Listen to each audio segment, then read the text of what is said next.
Is there any cursing or anything in this? No? Okay, yeah. What's your crack anyway? In terms of what have you been up to this last couple of months? Wheeling and dealing, mate? No, you haven't. No way. Everybody remembers me in the back of the newspapers holding Genia by the scruff of the neck and carrying him up the pitch. And he waddles over with his hairy arse hanging out, like, and the next thing he just jumps off and he's yeah, and his pecker's just flopping about like this the whole way down.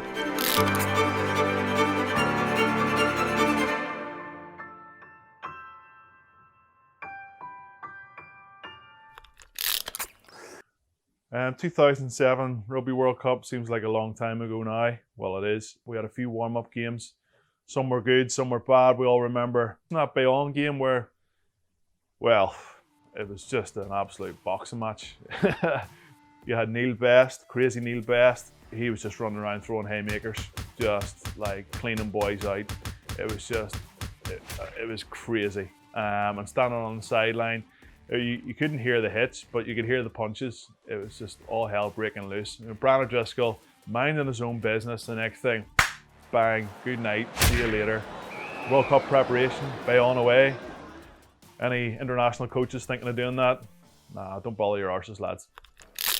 It wasn't a happy camp. We were staying in Bordeaux. We were staying in an industrial kind of site. We were getting sick of looking at each other, to be honest. And by the time we came to coming home, it was almost like a happy thing to get home and get away from it, because we just weren't in a good place. And it just shows in professional sport that so much can happen in such a short period of time. From a Six Nations that we played very well in to a World Cup that was extremely disappointing. Yeah, I think 2007 just kind of erased it from the memory. So when we jumped on the plane to go to New Zealand in 2011, there was still a happy camp. Everybody still had smiles on their faces. Everybody was buying into the culture. It was a happy camp to be involved in. Got off to a good start, obviously, against USA, and we had Australia up next. Everybody remembers that Australia game for all the right reasons. The Genia tackle, which, everybody remembers me in the back of the newspapers holding Genia by the scruff of the neck and carrying him up the pitch. But I can just remember the scrum turning, just wheel again, Kane Healy absolutely destroying Kepu, come round the corner, and as soon as he put his hands on the ball, I just knew there was an opportunity to lift him up and drag him back. Donnacha O'Callaghan, bang, straight in behind me. O'Connell, bang, straight in behind me. And I love the story because every time somebody talks about it, first of all, it was 5 meters, and then Joe Bloggs down the street, since Stevie carried him 10 meters up the pitch. Now that story's got to like 60 meters and it's bloody great, so keep it going. And it was an unbelievable feeling.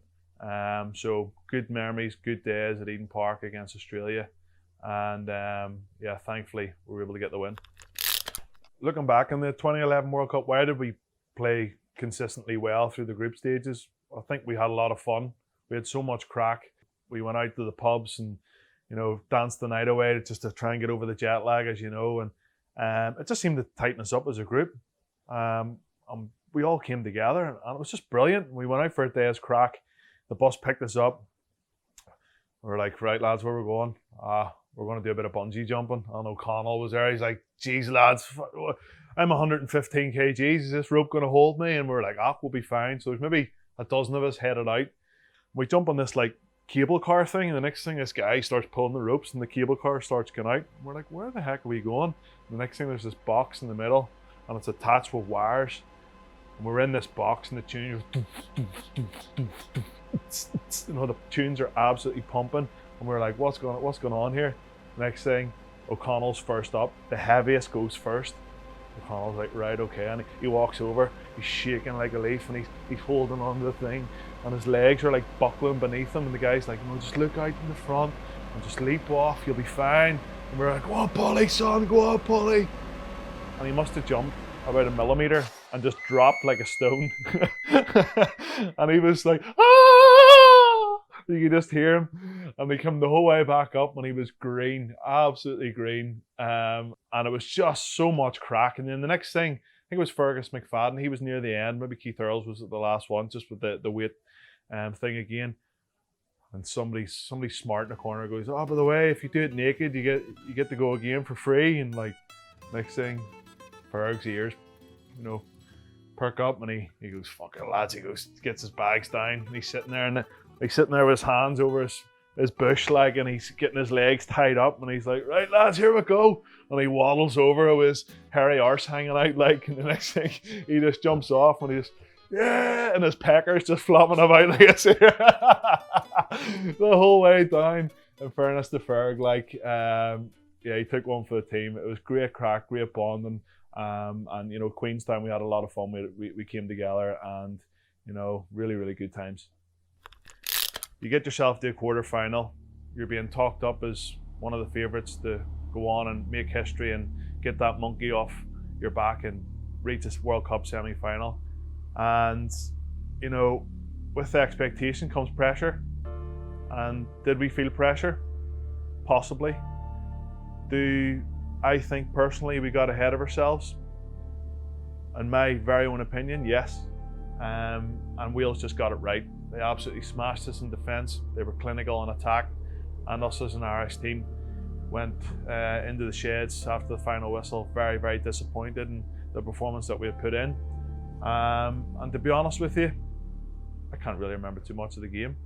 It was one of those games that kind of passed me by. It's a pretty sad day in my memories of professional rugby and playing at the elite level, when you get put out and you don't really fire a shot. Personally, again, in my own opinion, if we had played Wales and any other day, we would have put in a better performance. Would we have beaten them? Possibly. But we let ourselves down that day, and if there's one game in my career that I could turn back the clock and replay, it would have been against Wales in the World Cup quarter-final in Wellington.